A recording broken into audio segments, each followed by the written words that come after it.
guys! Today's video is kakain tayo ng chicken albaek. Binigay ng aking kaibigan na driver, you know. Oh, kaway-kaway naman dyan.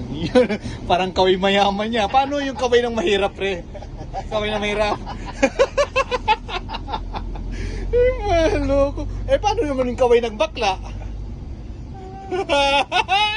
Ang lambot. Ito ngayon, nire-reveal na natin guys yung binigay natin kaibigan. Ito, albaek. Ngayon lang naman ako, tagal ako hindi kumain ng ganito ah. Hindi kasi ganito. Wow! Guys, so, kuha na kayo. Nandito pa doon isang kape, ano, yung kape ko na tinimpla ko. Ayan. Guys, kain tayo ha. Ito yung pagkain natin, masarap dito sa usawan. Oh. Bukan na kami tagilid tong ano. Sirupuro niyo. Mabigat yan. Uli. Ayan guys, kain na tayo. Hanggang dito na lang. Bye-bye.